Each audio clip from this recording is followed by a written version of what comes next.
Always, get up. George Pierre-Louis Wizari.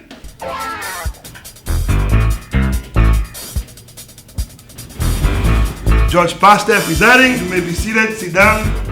Okay, Kunyala. We have the defendant, Mrs. Bertha, and the plaintiff, we have Prophete. Nekbam, my dog. We are here because nous voulons divorce, by the way. That's right. Okay, let's get started. Amen. Prophet, tell me why you want to divorce your wife. Eh? Okay. Your Honor, I got two reasons that can be coming to the totalization for why I do not need this lady, Bertha, to be my wife no more. If I can come to the Please, approach the bench and let's talk about why you want to divorce your wife. I got some papers, some bills to show you because you don't have nothing. You don't have nothing. Maybe you have. Maybe you don't have nothing. I mean, okay, now get the money. I have nothing. I got some bills. Maybe I can take okay, that. give it to the bailiff, please. Okay, right there. And I got that's for the water, that's the light, that's the accident. Please hurry up, okay? Okay, that's the special one right there. No, because this bill, no. that's for the mother, for the health care, for the mother. You know? Est-ce que vous That's crazy because you make it sense for a man to work 47 hours every day. 47 hours. You don't even got 47 hours in a day. It's 24, but I do 47 to pay the bills, to take care of Bertha, my wife, to take care of Jonas, my children. I got one children. You know, I do that to take care. But she don't see that. She see the money. She see you know. I'm a sexy guy. You know, she see the peto, you know, and she don't.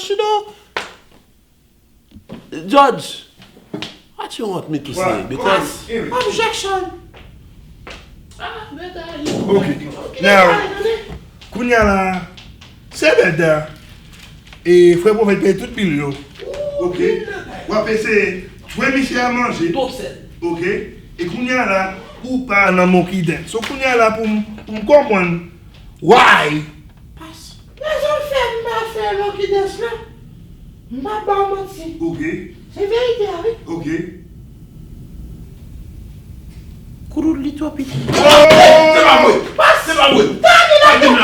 Des saucisses. Des saucisses coupées là. Et comment ça vient, oui? Qui ça? Les messieurs monter sur lui pour faire mon kiden là. On fait comme ça. Ma sensibilité. Order in the court, please. Qui est là? Passe. Une photo. Baby. Passe. Une photo. Ok, photo. Quittez-moi photo. Ok. Les ça. Prophète. Ma sensibilité. C'est pas vrai. Mbobé. Son photocopie on petit bébé. Mbobé. Photocopie Order in the court. Ok. Mani passe. Amen. Mani. Bertha. Passe. Order. Passe. c'est pas vrai. Mani passe. Ok. Prophète. Mani. Et on a monté. Ok? Quoi ça dit? Eh bien, pour nous, moi, pour le prophète, ça m'a dit là, m'a fait Bertha gagner. Ok. Parce que, ou qu'on petit saucisse, That's right. pas une pièce pour nous encore, but your life. Ok? By mariage, là, son bail pour l'éternité, ou pas qu'à livre, et spécialement, pour qu'on petit saucisse, Bertha win, fin là. Ok? I see you at home, bitch. Congratulations, Bertha. Bitch. Suspicious bitch. Say them no. I said them no. Pass. Bon, et. I cannot do it. You know what? What do you say? Dim get saucisse. Pas lever pour femme non?